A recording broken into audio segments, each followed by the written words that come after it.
Mesdames et messieurs, Bandeko Balandi, les amis de Wechi International, Tokuta Nabino Lissousou. Lelo, na émission Nabino Bolanda Gabiso, un peu partout à travers le monde, Mbote et Sika Bozali, je pense que il faut vraiment beau fanda. Pour Bolanda, émission Nabiso, il y a Lelo, je pense que Oyo Bokolanda Lelo, dans le Boyokate. Nous avons vraiment un plaisir à mener à Royamba. Lelo, na émission Nabiso, les amis de Wechi, un compatriote congolais. Comme on a eu Félicien Boteke. D'abord Félicien. Félicien Boteke, je pense que Bamsoussou Bayebi, Bamsoussou Bayebite, mais je pense que comme moi, là, Bamsoussou Bayoki déjà en go, moi plusieurs fois, parce que je pense que vous allez presque à la une dans les réseaux sociaux, parce que comme on a eu, ils allaient citer dans mon belé, et je pense que l'élo d'émission d'habitude à l'élo, qui est vraiment Félicien Boteke. Asala nini makambo bazako lobana kombo na ye est-ce que ezali ya solo to peza lokuta alors peut-être to kota vraiment la profondeur ya émission na biso lelo na autour d'abord deux questions des questions vraiment ya kokota des questions pour tout quand même bazala fixé ba émission autour za solo la to solo ma solo nini. Première question Félicien, est-ce que vous pouvez confirmer biso na bato bazolanda biso na bo ba yebioté l'émission les amis de Wechi, est-ce que vous allez leki bien déco il y a combattant mnene au babengi na kombo ya Martin Sali au azali coordinateur général il y a RCK, est-ce que vous allez déronayer vous allez gnayer? Oui, nazali frère naï. Petit frère naï. Naza petit frère naï, oui. Deuxième question, Félicien Boteke, est-ce que vous allez qui na groupe au bano benga au 1-23 oyo ba takaki mboka na biso na esta mboka na biso oyo ba bomaki quand même ba congolais belé ba congolais ba kufaki, est-ce que on faisait partie na mouvement na M23? Oui, nazalaki na kati ya M23. Voilà, mesdames et messieurs, je pense que pour comprendre quand même un tout petit peu sujet na biso ya émission na biso ya lelo, on a tout quand même des questions principales. À partir de deux questions on a développer dans cette émission Nabiso Yalelo. Je pense que Bolandi plusieurs fois dans internet bande ko tanga kombo ya ndeko ya Martin Sali coordinateur Martin Sali azali membre ya 1-23 Martin Sali azali collabo azali muti ya 1-23 on ndeko na ye propre azalaki kuna ye oyo Félicien Boteke comme a-t-il ko déclaré awa azalaki dans 1-23 mais tout quand même ko solo la carte émission oyo par rapport à Oignon et Lobami sur RCK, Oignon et Lobami sur M23 également. Et puis, je crois que le lot beaucoup découvrir mon makambo et belé Oignon Bolandate. Alors, Félicien Boteke, je pense que première question, première question, et émission Nabiso, il y a le tout yambio nakati émission les amis de Wechi. Yo, aux alaki na 1-23, mais quand même, avant peut-être la 1-23. Batoubaye quand même que la politique au bandit quand même en le loté vous avez un parcours politique au cas déjà parti et belé na Congo notamment aussi na PPRD tu es passé na PPRD également l'équipe a parti et belé au Salagra aussi ONG nayo na Kinshasa CREAD donc centre pour la répartition équitable n'est-ce pas centre de répartition équitable et anti-discrimination. Voilà, ça c'était pour aider en tout cas les Congolais dans la RDC en matière judiciaire, je pense que vous avez un bureau d'assistance juridique où nabandaki kopesa bato oyo tobengi bango ba vulnérable comme indigent nabandaki kopesa bango ba avocat gratuitement lorsque bazalaki na ba problème na bato oyo bazalaki makasi ezala na côté ya politique ezala na côté ya armée et que nga nabandaki kotia ba avocat na ba disposition na bango pour que ba défendre ba cause na bango. Voilà, on a expliqué en tout cas par rapport à ONG nayo oyo créaki na Congo. C'est vrai que là qui est un peu dans le bas dengue à la poto, je pense que le centre juridique est là pour aider bateau. Mais côté politique comme dans le lobby, tu es quand même passé ba place belé ba sou ba monio le oyo ba comme ba se souvenir un tout petit peu OK gauche droite tire gauche sous la 1-23 peut-être brièvement surtout toujours en moi si je me rappelle également période de Colette Chomba Azalaki secrétaire d'État, je crois, ministre secrétaire d'État, il y a Congolais à l'étranger. Je pense que tu devais aussi participer dans l'assise organisé na Kinshasa, mais apparemment boyokana pe bien te babimisaka na l'assise wana. Je crois que l'histoire quand même est belé. Ce qui est d'abord mon parcours na muké avant tout comme en 20. Bon, parcours nangande na uti koyebisa yo na bandaki na CREAD. CREAD est qui organisation où natiaki pona koyede ba vulnérable. Tango assise wana salemi na kati assise nazalaki élu comme président ya cadre fédérateur. Pona ko kamba makambo o etalaki ya ba congolais o bazali libanda Colette Tshomba a boyaki na sala bimisaki nga na salle tout simplement parce que na yebisaki question moko na lobi na ye que assise oyo bosali et salemi na condition ya malamu te. La plupart ya bato oyo yo ont invité bango ezali bato oyo babetelaka seulement président Joseph Kabila maboko, mais tandis que bato oyo babambaka ye mabanga, bato oyo baboyaka modèle oyo yaza ko conduire mboka ont invité bango te. Est-ce que oza ko banga te ke na suka ya assise oyo discours ezala mibale que bato baye bayaki ko betela président maboko baloba oui et que bato oyo oboyaki ko benga bango entre autres ba combattants lokola baye quitté baloba bayebi eloko yote. Alors Colette Tshomba monaki dango mabe tango amoni élection salemi azalaki surpris et que nazalaki élu comme président et puis il m'a demandé de sortir. Bon, on a essayé qu'il y ait la démarche pour que na revenir na droit, mais yo moko yebi comment politique yambo kezalaki kotambola na se retira ki neloko wana. Wanezali parmi ba parcours, oyebi aussi que nazalaki aussi candidat na élection au Salemaki, na députation nationale na province 2014. Na 2014. Non, 2011. Na 2011, nazalaki candidat oyebi yango ndenge makambo elekaki, injustice et Salemaki. Nazalaki na parti oui, nazalaki na parti à ADH, mais na se retiraki. ADH oui. Ancien gouverneur ya province Équateur Baende. Oui, mais na longwa na ADH, donc injustice ya monene et Salemaki na kati ya ba élection wana oyebi yango ndenge Salemaki na kokaki ko supporter yango te, étant donné que nazali congolais na koko tika politique ya pouvoir o ezalaki en place. C'est parce que sur la PPR d'avant les connaissez la PPR. Oui, oui, il faut n'andima que Nazalaki n'a pas perdu. Et Zalaki début il y a carrière politique, donc tango na moment où on a to bandi politique, to comprenez qu'il n'a vraiment politique et Zali vraiment elo koninité, fallait apprendre na kati ya politique, neto salaka pas n'a pas perdu. Mais lorsque to bandi ko évolue, to bandi ko comme un mur na kati ya politique, to y ko comprendre que non chemin a pas perdu et Zalaki chemin mon ko kai toujours comme na ruine. C'est pourquoi na se retira qui n'a pas perdu. On se retira qui, mais on se retrouve dans 1-23. 1-23 dans le mouvement Oyo et Bomi Bande on a besoin de belé.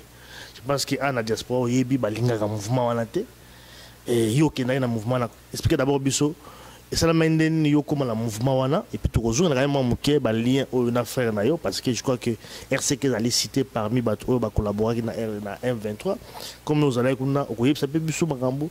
Je ne peux pas à l'écaki, à Zongeli Souka Blokona, à Lidor, ou à 1-23. Je crois que Bozalaï Naekuna, il a fait des déclarations là-dessus, donc bah, cité plusieurs fois. Mais yo comme Guna Neni, expliquez d'abord. Oui, Ndeko Alidor, Liboso. Yo comme Guna Neni. Ndeko Alimia, Liboso na bandana no koyebisayo ndenge nini na komaki na M23. Na lingi d'abord kosenga pardon na peuple congolais.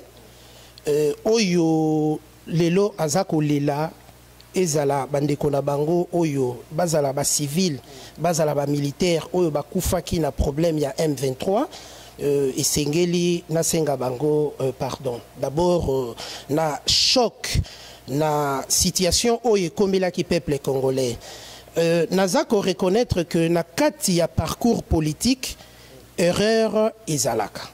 Ce qui fait que Nandimi que par erreur na kendaki na M23. Ça dit quoi? Donc ce qui na yebaki réalité o ezalaki na kati ya M23 na lingaki ko kende na M23 te. Mais ce n'est que tant on a vivre na kati ya M23 na vivre ba réalité o ezalaki na M23 na comprendre que M23 ezali eloko oyo to bandaki ko kanisa te. Alors après l'analyse, il y a tant moulaï.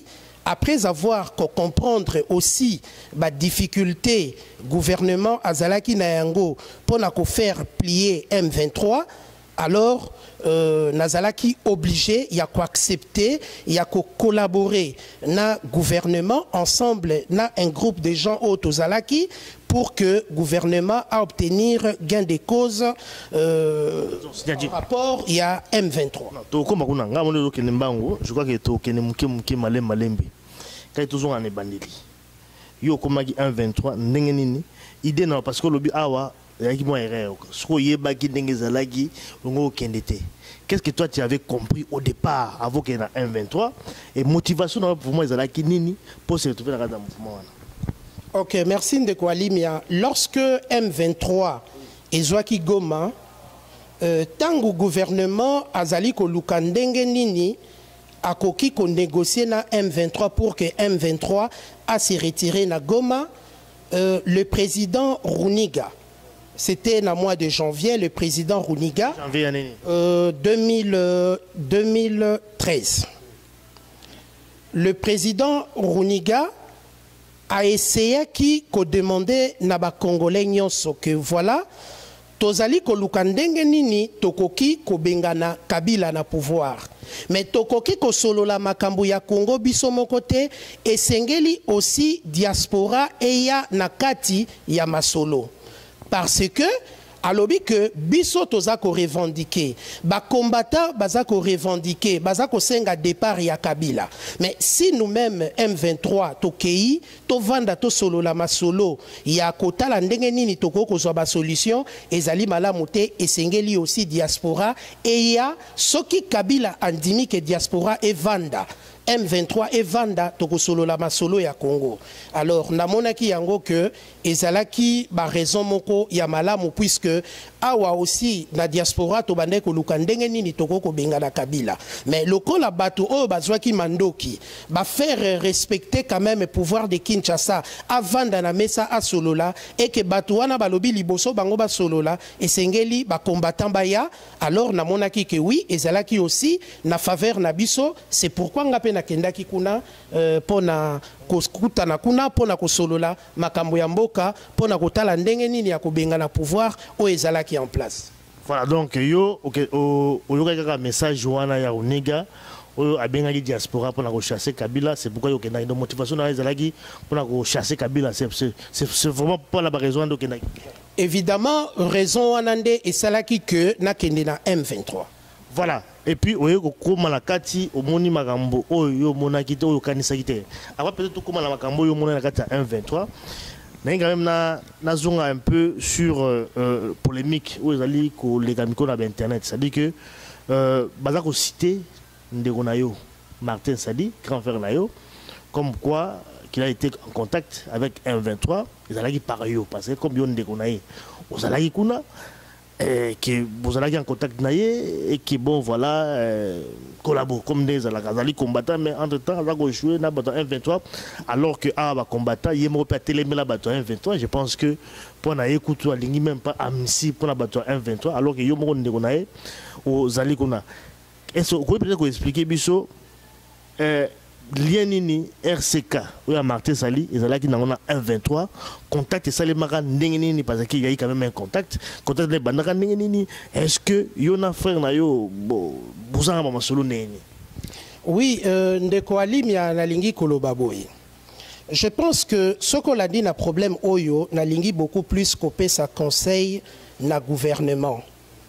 Je pense que bato oyo bazali na kati ya gouvernement lokola bato oyo bazali na kati ya PPRD esengeli bayeba ko respecter ba Congolais parce que problème oyo ya M23 bato mingi balobela yango te soki na temps mulai tozwaki silence parce que ezali choc pona ba Congolais komona bato kokufa lokola ba militaire kokufa na makambu oyo etali même ba Congolais te mais etali ba paya pona ba intérêt ya ba paya et que les Congolais bakoufa. C'est pourquoi moni nazwaki un peu silence pour nous permettre Namakanisi Oyo, peut-être que le président Joseph Kabila a une idée, il parle de la cohésion nationale.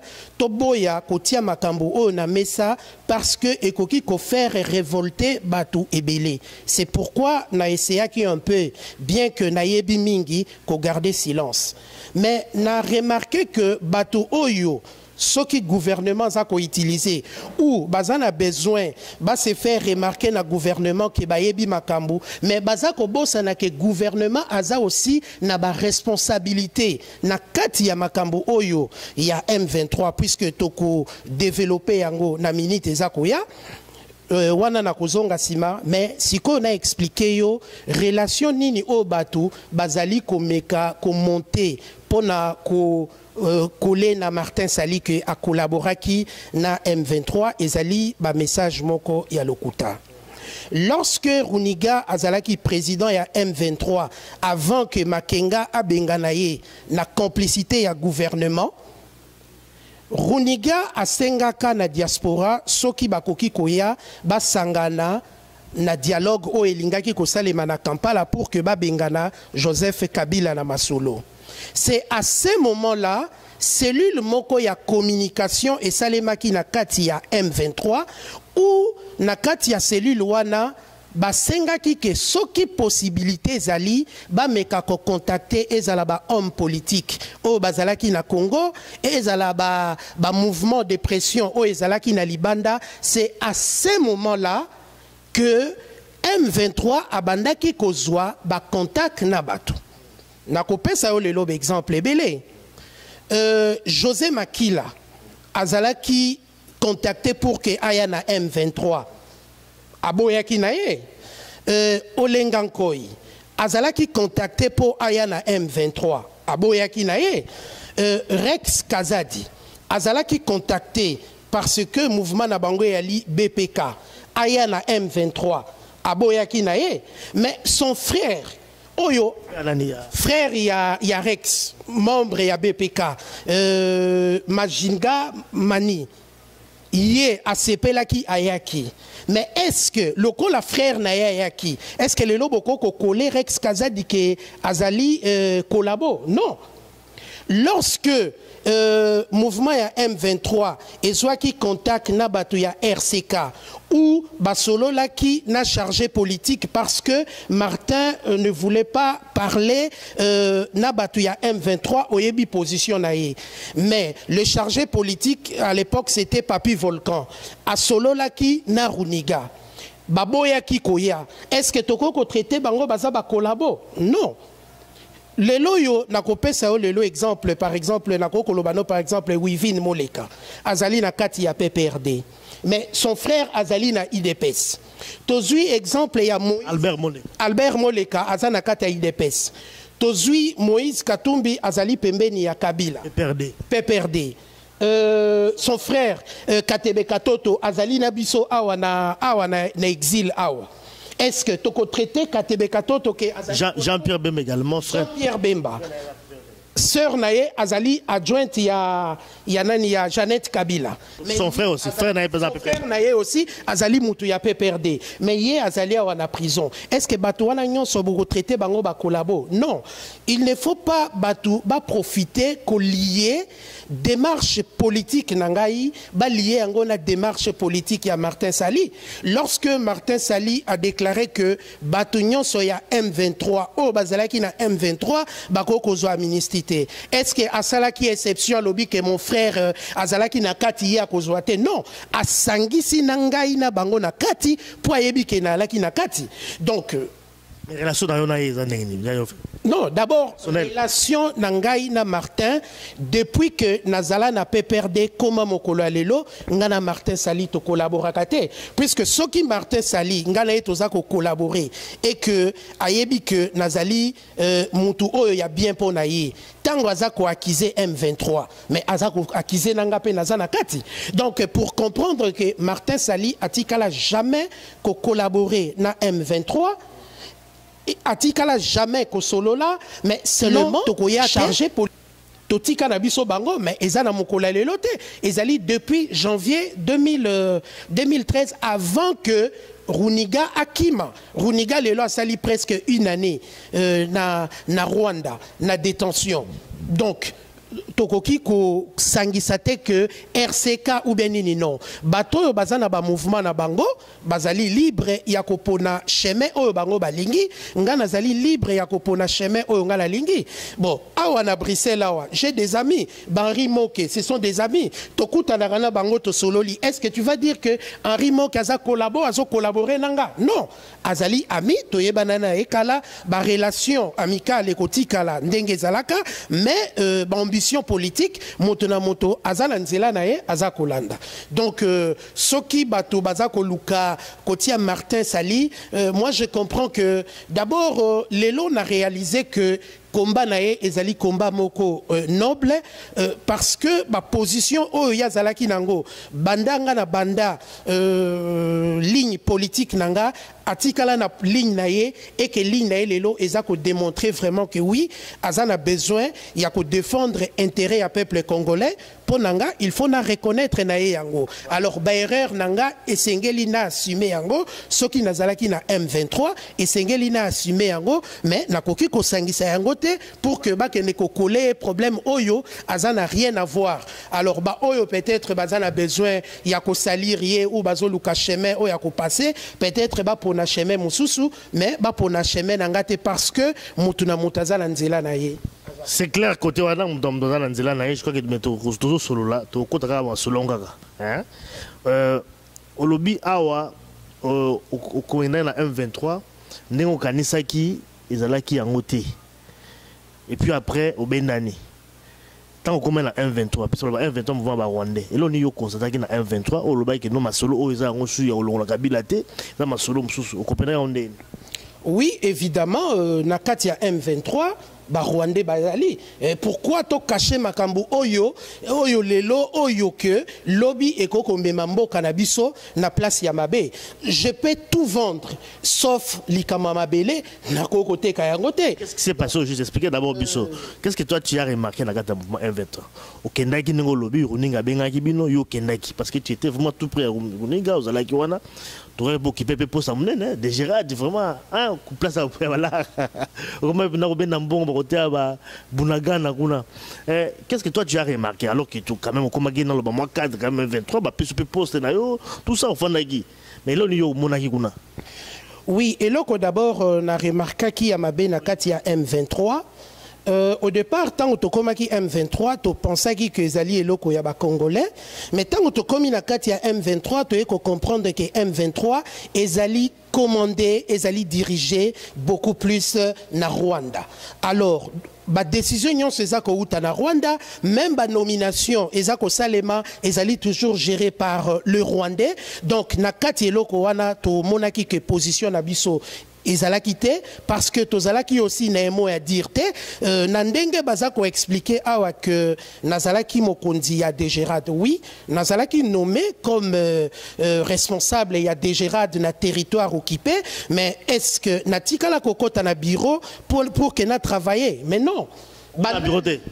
Non, na kota na kati ya bureau te. Soki na kota na kati ya bureau na signa document moko il faut ba yebisanga, mais seulement na yebi ba réalité nyonso oyo banda. C'est passé ba nommé aki kota ki qu'est-ce qui s'est passé là? Expliquez d'abord biso muke. Okokota ndenge nini parce que ce sont des jeunes rwandais oyo bazali na ba barrière, oyo bazali na ba poste ya ba perception ya mbongo, ce sont ces jeunes là bato bazako sala loi na kati ya M23. Ce n'est pas parce que yo zali congolais nde okanisa que yo ko sala loi, non. Et ce n'est que là on est venu comprendre après que non, Tozala qui utilisé na profit yaba rwandais, mais en réalité ezali eloko yaba congolais.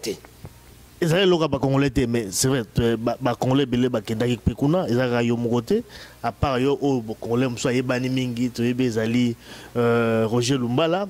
À part Roger Lumbala, Alidor également, parce que nous avons dénoncé quand même dans Bosso, c'est Alidor.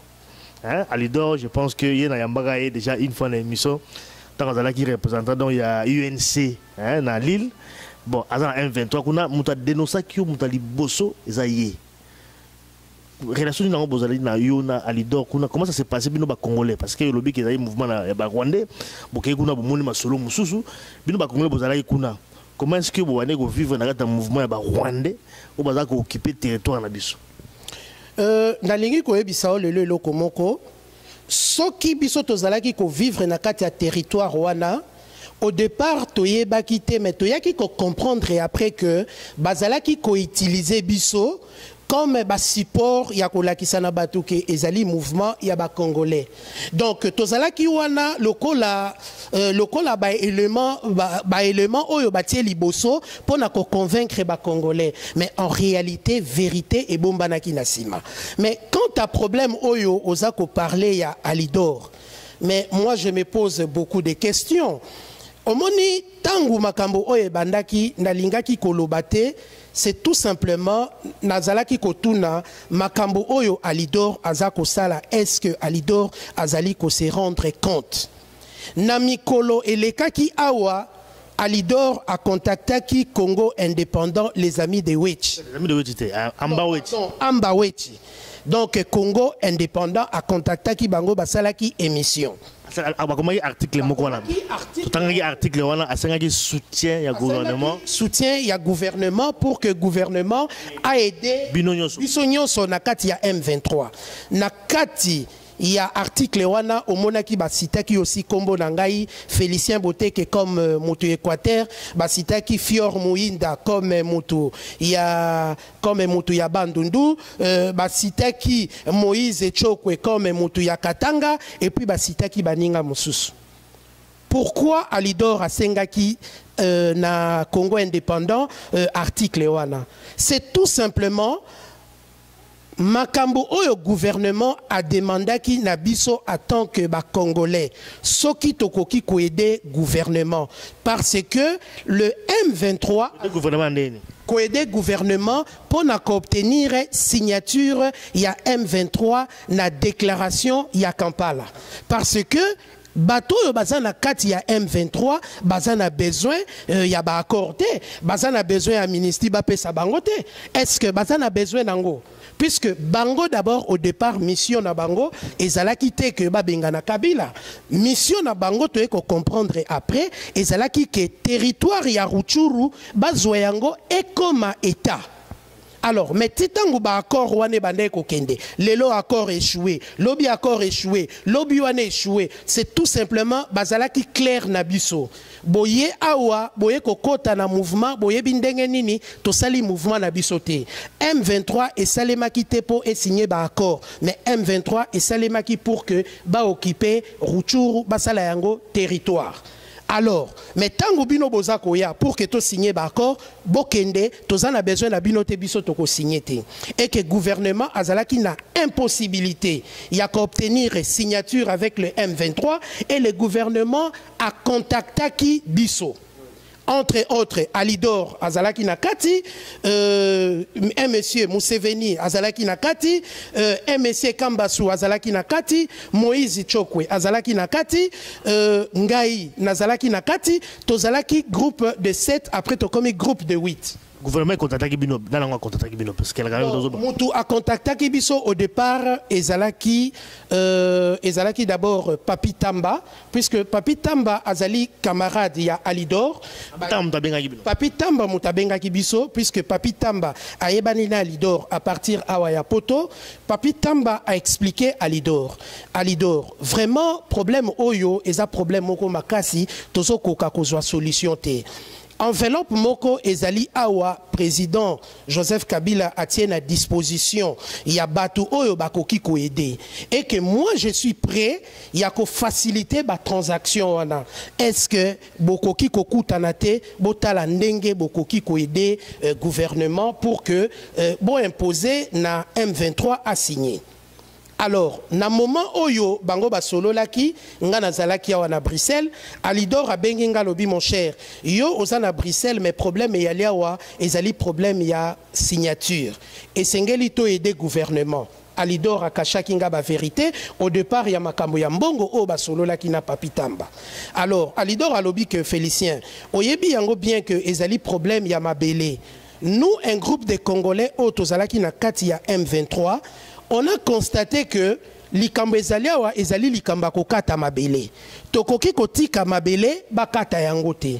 Alors c'est mieux boya tosala front contre le M23 oyo ezali beaucoup plus les Rwandais baali na kati tosala oyo babengi yango camp de la patrie. Donc soko yoki M23 ekomaki mibale na tango ya suka mususu baza ko benga yango camp de la patrie mususu bazo benga yango seulement M23 ezalaki à cause ya makambo wana total ndenge nini.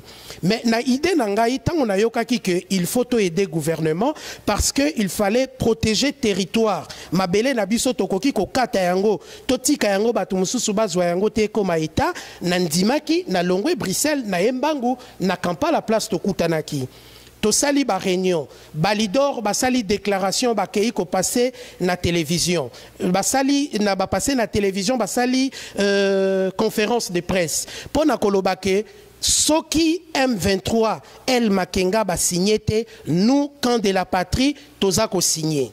Mais entre-temps baninga o tozalaki na bango to préparer lettre avec ba élément sonore oyo to bandaki ko enregistrer makambu oyo Makenga makambu oyo Bertrand abandaki koloba contre le gouvernement congolais. Bertrand oyo abandaki ko chapeauter. La plupart de réunions oyo abandaki ko sala ba élément sonore ezalaki enregistré Alidor azo disposer ba élément mosusu. Eza aussi na ba ami mosusu bazo disposer ba élément mais na ko citer kombo na bangote. Tozui lettre tokomeli Bertrand pour na koyebisa Bertrand si vous ne signez pas ba accord oyo ekosalema na Nairobi tozali ko zwa ba élément wana tozali ko transmettre yango epa ya procureur na CPI pour que ba s'occuper na makambo na bino. Voilà crainte ya eloko o esalaki que M23 a accepté ko signer ba déclaration. Tosalaki mo chantage mo wana. Tosalaki bango chantage oyo tozali même na ba élément wana oyo tozali ko détenir yango. Et toyebisaki ye oza ko se souvenir olobaka boy olobaka bo olobaka bo. Il n'a rien répondu mais il a accepté qu'il faut assigner l'accord Rwanda. Donc voilà que au lieu à banda kolobake oh non Martin Sali a collaboré avec na M23 au Batouya M23 mais le gouvernement a collaboré avec Nabiso pour que to faciliter signature. Alors pourquoi pas le gouvernement a na courage de dire que non ngai na collaboré avec na Batouya M23 parce que il y a des lettres oyo ngai moko na kendaki ko déposer na hôtel place bateau il y a gouvernement babandaki kovanda ezalité que masolo naza ko beta masolo que bateau babetelinga non ngai moko na mema ba document na maboko pendant que tozalaki encore na problème na M23. Mais pour aller plus loin pendant que le gouvernement azali na part il y a ba responsabilité et belé na makambo oyo il y a M23. Lorsque l'accord il y a Kampala est signé, Bino boyedaki gouvernement pour la signer pour la signature wana ya Kampala wana. Mbongo ibimaki. Utema mbongo awa. Ngani peut-être o le besoin mala parce que le ba mbebele peut-être ozo na mwa munke awa. La ibimaki mbongo ibimaki combien? Bozwaki parti combien et puis nana yaki na la wana parce que le gars les émissions la vérité ba baye ba ga mwa munke. Transaction ya mbongo ezali Papi Tamba na Alidor il faut pas justifier mbongo wana clair. Yangonde ezalaki aussi na conflit ya Alidor na bato ya gouvernement. Elingi kolobanini. Au départ Papi Tamba a expliqué na Alidor que budget moko et voté ezali déjà na finance il y a 2 millions d'ici là déjà fallait déjà ebima pour que batinda yango na côté ya M23 pour na ko faciliter ba accord wana. Alors Alidor atuni na Papi Tamba mais tokozwa yango ndenge nini Papi Tamba lobi non bo contacter Abe Malumalo. Abe Malumalo. To contacter Abe Malumalo. To contacter Abe Malumalo sur place. Alors, à la côté du gouvernement, on doit représenter le gouvernement pour la signature. To contacter Abe Malumalo. Tolobi bon voilà, toyokani na bino pour que to aider gouvernement. Mais entre-temps, essengeli bo sécuriser biso parce que à partir ya mukolo oyo ba accord déclaration à Kampala ezalaki signé ezalaki mukolo chasse à l'homme et bandaki na Kampala. Donc tozalaki maintenant na position ya faiblesse parce que le M23 a occupé qui déjà presque Kampala, puisque na kati ya Kampala ba élément M23 bazalaki libre. Si on te dit que bazalaki quelque part surveillé, tout ça c'est faux. Bazalaki libre babandaki ko circuler et les autres bazalaki na ba armes entre bango et que biso tokomaki na insécurité, on était obligé ya ko contacter Abbé Malumalu pour na kutunaye. Mais situation c'est comment? Abbé Malumalu qui nous dit de contacter Kalev, l'AG ya Aner, on a contacté l'AG ya Kaner, ya Aner, l'AG qui dit que non, voilà, nasi nazu ba disposition, il faut bon contacter encore Abbé Malumalu, Abbé Malumalu qui dit que a parlé na AG, AG azako zwa solution, voilà que tozongi lisusu pas ya Papi Tamba qui promet à Lidor que azotala dans quelle mesure bazako tinda mbongo wana pour nous sécuriser ndenge tozalaki na Kampala, et voilà que mbongo oyo fallait batinda Papi Tamba fallait tinda montant oyo yebisaki à Lidor, Papi Tamba batindi montant moko ya mukie et faire fâcher à Lidor aye ko contacter Congo indépendant pour expliquer que nous sommes abandonnés mbongo yango. Nous sommes abandonnés. Vraiment aider bango. Azolinga ko aider biso. Mais tout me ko cité bateau bazola na biso quand même je pense que bazako la na beto bazako comprendre mais aussi bazako comprendre masolo ndenge za okende. Mbongo ngo yaki mukie. Et combien na maboko na bino mbongo mukie yaki combien d'abord? Mbongo ekomaki mukie ekomaki na maboko ya Alidor. Mais étant donné que nakati ya banje oyebi gouvernement soki apesi bino mbongo bozala pressé ya kozwa mbongo te parce que oyebi eloko nini yali nakati ya mbongo te, un homme prudent ako préférer toujours azala à distance. Mbongo wana oye komaki na maboko ya Lidor, c'était au moins dans le $10,000 seulement sur le 2 millions oyo ba prometaki. Alidor assez fachaki alobi non, comment toko tia vi na biso na risque comme ça pour na $10,000. Alors Alidor abengaki wechi ya Congo indépendant alobi bon voilà, il faut na sala na article pour que na alerter le président Joseph Kabila oya pesa qui promesse par Papi Tamba que akotine de la bisombongo.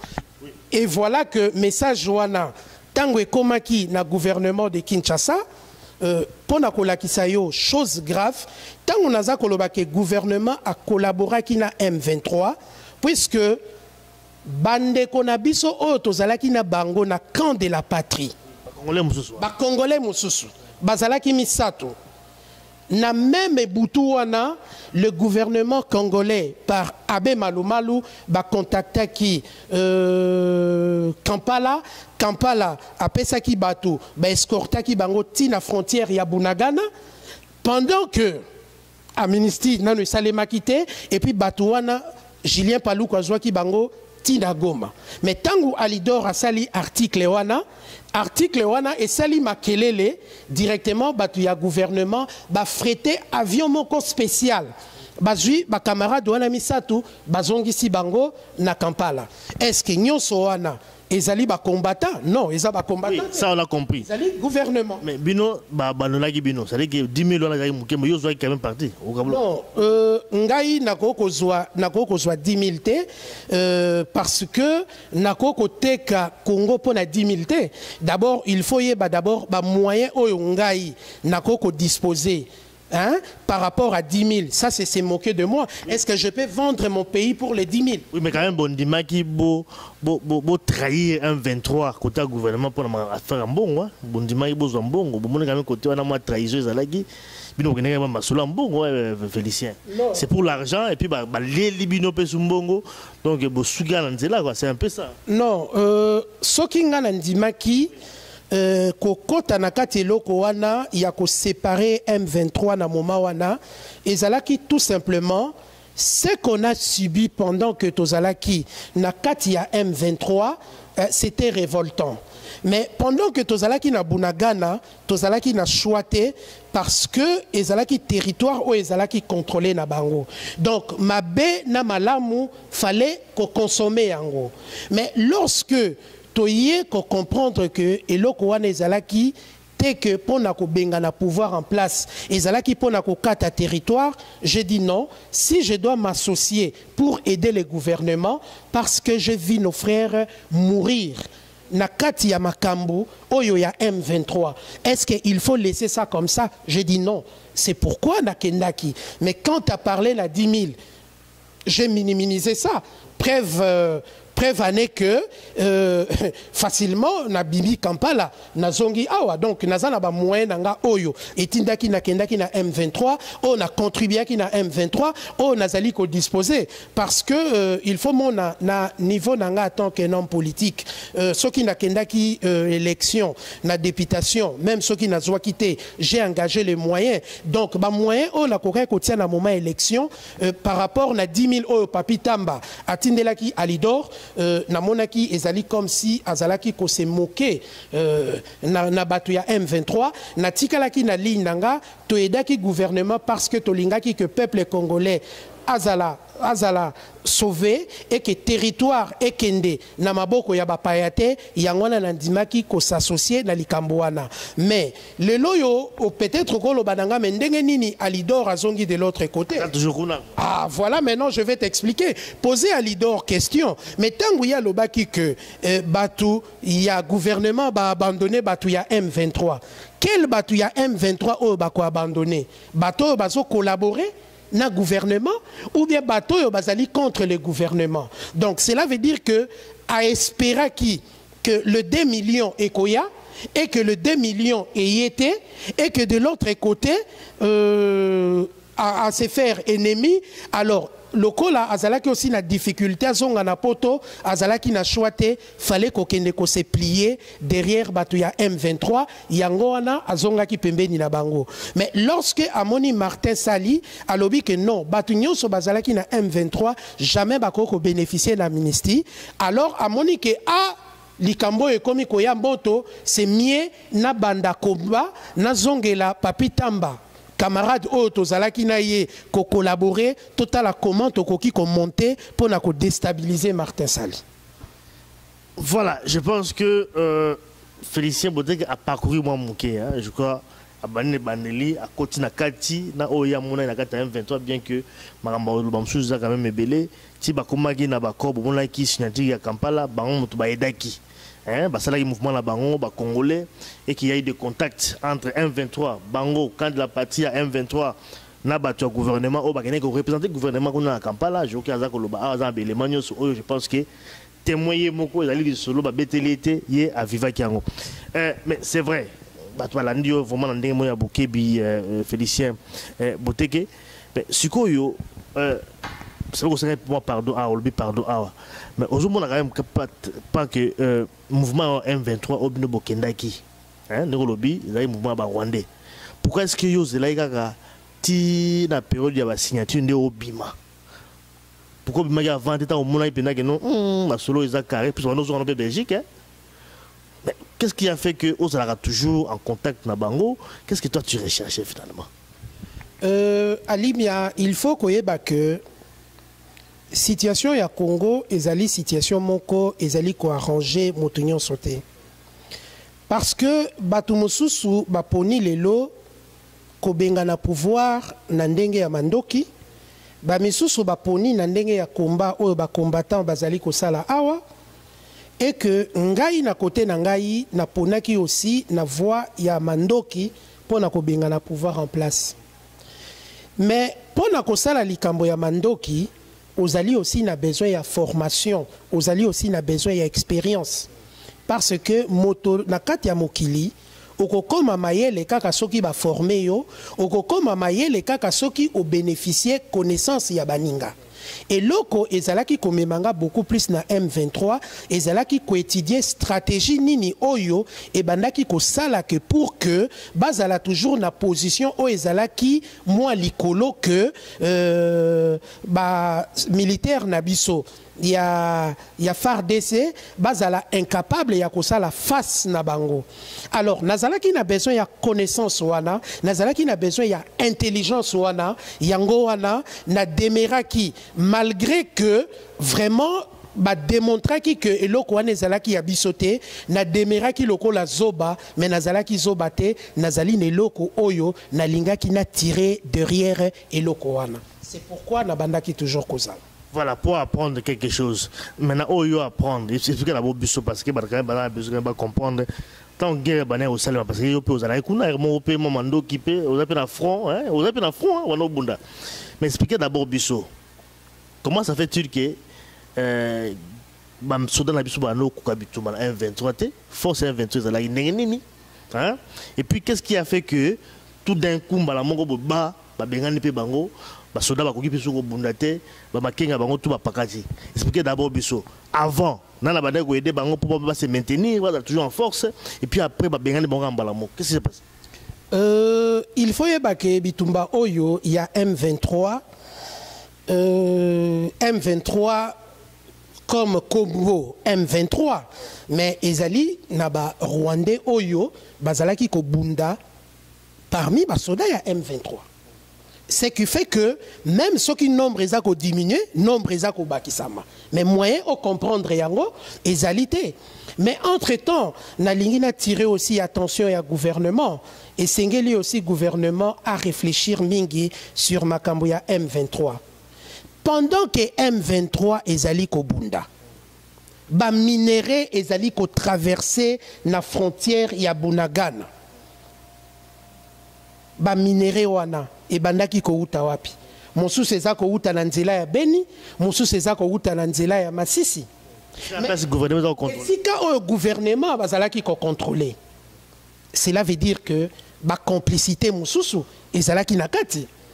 Natangi rapport ya ONU oyo papi Tamba azako zoa azako telemisango pour expliquer aux gens ezalinga ite rapport ya ONU mais ONU aussi a bosani makambebele. Est-ce que trafic ya minéré et salemaki ou salemaki te et salemaki mais ezalaki ko uta wapi pendant que tozalaki na combat hélico ya FARDC et bandaki ko kita na ba territoire o tozalaki ko occupé ou bien kita kité mais kitaki et bandaki ko ya ko sala nini ya FARDC et deux fois bazo trafiquer yango na ba image ya hélico ya Nations Unies en réalité elle a qui ba hélico ya Nations Unies.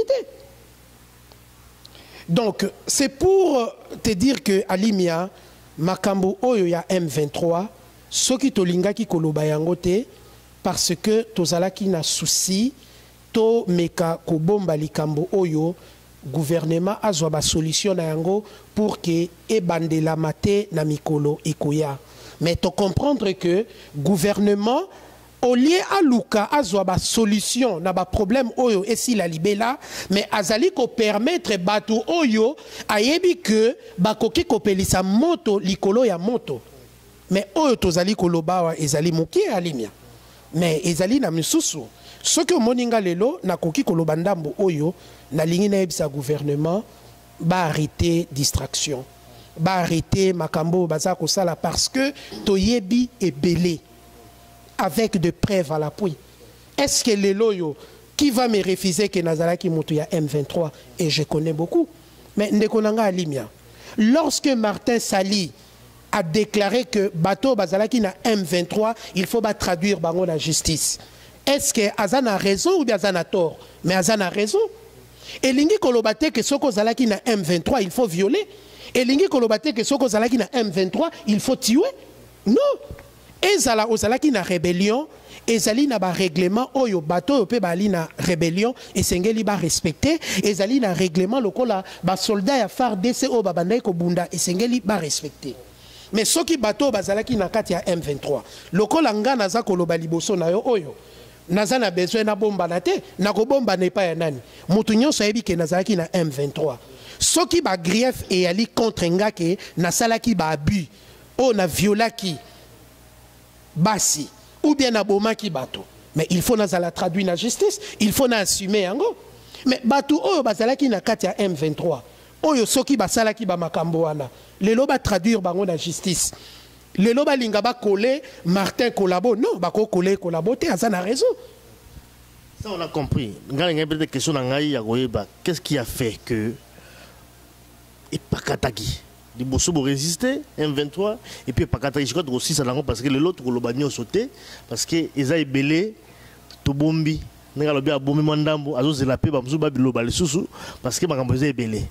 Alidor pas dans le dans mon épouse dans la danger, parce que le lobby a assuré, n'a évité, parce que ça a toujours à côté, voilà. Expliquez d'abord, Bisso.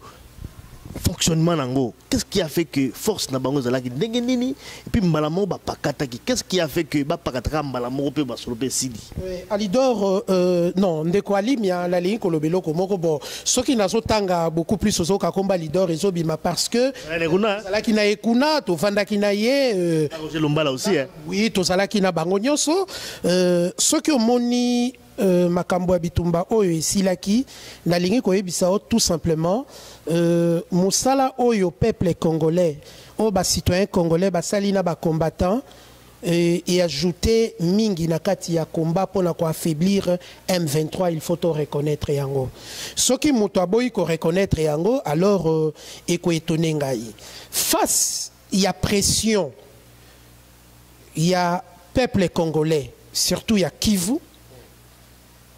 Comme on a aussi pression, il y a des combattants vis-à-vis du gouvernement pour que Azoba responsabilité naie, les Rwandais ne pouvaient plus faire face. N'a continué combat wana et étant donné aussi bitumba oyo et bandaki ko bundisa na niveau il y a M23 raison nango aussi parmi les raisons principales ezalaki pétrole oyo ezali na ezalaki na Rutshuru étant donné que ba investisseurs ba homme d'affaires wana bandimaki ba américain bandimaki un peu kosolo là pour que batala que ba trouver bon ba ko exploiter pétrole na ba condition moko légale avec le gouvernement et que ezalaki na faveur que ba travailler na ba rebelle pour que ba soit pétrole alors ba monaki raison ba continuer le sous rébellion en ezalaki te ba demandaki na bandeko na biso oyo na Rwanda ba bandaki ko soutenir M23 d'arrêter ba aventure na bango et que les Rwandais ont vite compris que non bakokai lisusu ko continuer na chemin wana te et que ba arrêtaki que ce soit soutien sur le plan Yaminduki, sur le plan Yambongo, sur le plan Yabelema, et que M23 n'a nombre oyo réel au M23 à la Kinango, à Tikala Kinango, à Kokai Lissuko Sala Fasté, ce n'est que normal, guerre et s'arrête. Voilà, guerre et s'arrête parce que les Américains ont trouvé qui quoi en la bango, pétrole, bango monte ba tirer la ficelle côté souka ndenge zalaka, bon la raté, il y a une guerre ici là qui expliquons quand même bien.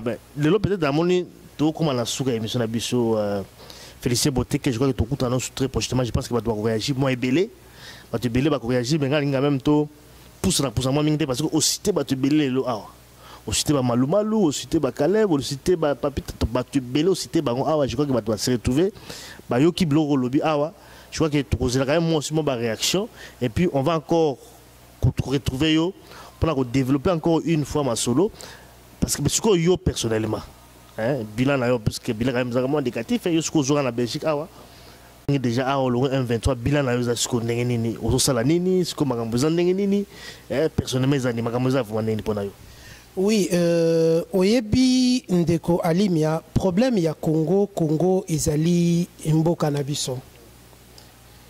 Quel que soit chemin où moto na moto akopona pona ko défendre Congo, pona ko protéger Congo, ngai aussi nazali na chemin na ngai. Soki na bandaki na makambo ONG, na lekaki na makambo ya 6 ya ba Congolais pona ko défendre, na kei na députation, na trouvé gain de cause nangote, na leki na rébellion, na cause nangote. Mais wana nyonso nako considérer yango nazalaki na face A, nazalaki na face B, nazalaki na face C. Donc face F ezali aussi. Oyo etikali d'abord ezali garder na kati na ngai nako kolobate parce que na lingi na zongela yo moi côté mususu po na solo là aussi na bandeko na biso ba combattant. C'est vrai que bandeko na biso ba combattant bakoki lelo ko condamner biso ko condamner nga balobi nanga pourquoi on dimaki ko kende na kati ya M23 et sengeli toye balelo eloko moko c'est vrai, ganga, il faut te libérer Congo. Mais chacun a son ponandengeni na ko libérer Congo. Ce qui les loyo et sengi na libérer Congo na moyen que na bala même moana ya moto oyo akoko pesa nga mandoki. Pour que mandoki wana ebenga na pouvoir en place. Même na collaborer na diable. Le peuple congolais bazan a besoin de solution mutu nini akoko bengana pouvoir.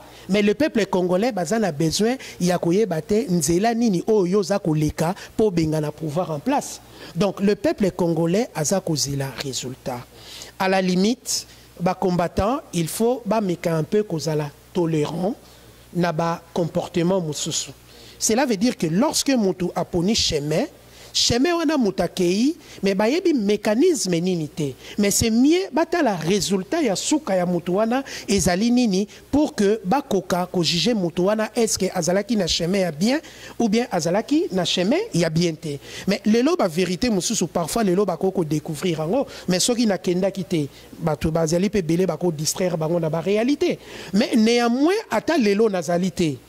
Ata lelo na kufi parce que ndenge na vandaki na kati ya bamboka wana minduki ezalaki toujours na sima mukongo nanga na kokai kokufa, mais néanmoins le peuple congolais lelo ba comprendre au moins ba vérité mususu ya M23. Donc lelo yo na koki kozalaki na kokai ko benga na pouvoir te, mais le peuple congolais au moins ba yebi que eloko wana ezali géré par le Rwandais. C'est ça le avant ba combattant ba qualifier, ba condamner, ba juger Moutou, mais ba essayer quand même ko tirer ne fût-ce que ata élément moko o bakoko trouver que positif na makambo o naza koloba, ce qui est important que kowela infiltrer qui ba toloba. Comment on va infiltrer biso notre infiltration. Oui, justement, donc les londenge na ABC ba combattant na yebi que M23 les loyo to bien que déjà to komaki ennemi pour nangai. Déjà, Mokolo Tosala qui Tokabola qui M23 Tokoma qui binemi, Lelo qui est ennemi et Bakisami. Alors entre M23 et le peuple congolais, j'ai choisi le peuple congolais. Donc Makambo na lobby angopo ezali n'intérêt à peuple congolais pour esengeli histoire ya Congo et Komamaka. Même ata lobby nazate, mais le peuple congolais au moins va tirer quelque chose na kati eloko oyo. Alors, na lingi aussi na signalé ba peuple congolais comme ça. Tant on a ko meka un peu kolobana gouvernement que atika babiloko oyo parfois a koki ko consulter biso to apporter un plus. Na ko pese exemple ya mokie. La plupart des réfugiés oyo bazakoloba ba réfugiés congolais oya M23 ba kei kuna. Mais ce ne sont pas des Congolais. Batu ya M23 bazali na machine oyo ya seni. Il y a ma carte d'identité. Bazotek à $200. Au outil Rwanda, au outil Burundi, au outil Uganda, au lingo se faire congolais, au yo pesi $200. Basaleli au carte d'identité, ok ko demander asile. Ma carte électeur. Basaleli au carte, ok ko demander asile comme congolais. Et le système ezali kuna en Afrique de l'Est après une année 2 ans bayaka ko ba réfugié ba mema bango na bamboka, c'est comme ça bazo ba rwandais ba burundais ba ougandais comme ba congolais bazako ya comme ba réfugiés. En réalité ce ne sont pas des congolais. Mais est-ce qu'il faut tika makambuana et continuer ko tambola ndengwana? Il faut dénoncer tout cela. Donc, les Congolais, il faut bazala prudent. Na makambu o eko ko sale mebele, mais en tout cas, sinon, na likambo etali M23, naza ko assumer. Makambu o nga na lobby awa, naza ko assumer yango.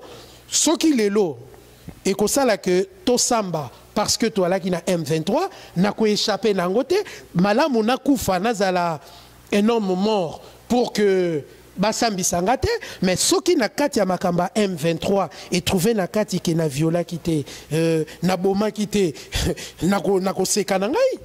Voilà, merci. En tout cas, Félicien Botege, je pense que les autres Sukawana, et M. Nabiso Alelo, on ne peut pas quand même tout dire aujourd'hui. Je crois que Tobomi quand même Manda Moussou au Togosu. Alors très prochainement, je pense que les gens ont compris quand même. Hein, ils ont quand même compris le parcours, bah, comprendre un tout petit peu bah, lien dans un 23, bah, comprendre également dans grand frère Martin Sali, ou peut-être sur le plan politique quand même, vous avez une vision vraiment très différente. je crois qu'il faut quand même ascender et en niveau là. Voilà, les version APC, Bolani Yemoko, Félicien Boteke, les amis de Weti. En tout cas, merci en tout cas pour la disponibilité, Félicien. On a habité un mot peut-être à Souka. Tu as 30 secondes pour clôturer. Un mot à Souka, ils tout simplement, na lingi koyebisa bato bazali na kati ya gouvernement. C'est vrai que émission Oyo et Koki ko choqué bango, mais na lingi est choqué bango te, mais et la bango les sons. Il y a bateau oyo bazali ko utiliser pour na kosala ba chantage na makambu oyo et koki ko tourner mabe contre bango.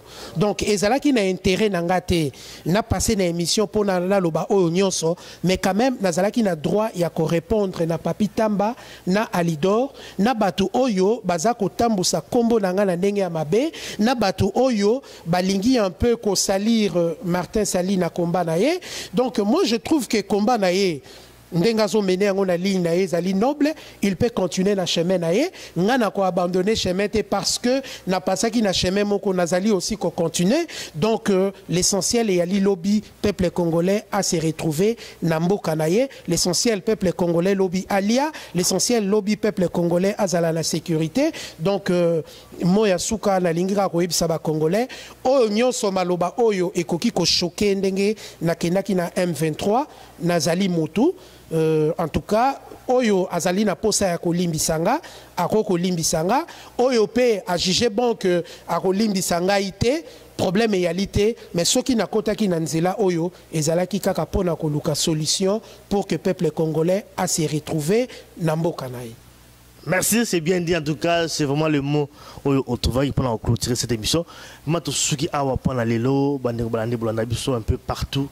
Les amis de Weti, émission, il y a vérité. Je pense que Boulanika Abinomoko, voilà, en personne, Félicien Boteke. Merci et puis Tokutana Nambalasima. Merci beaucoup.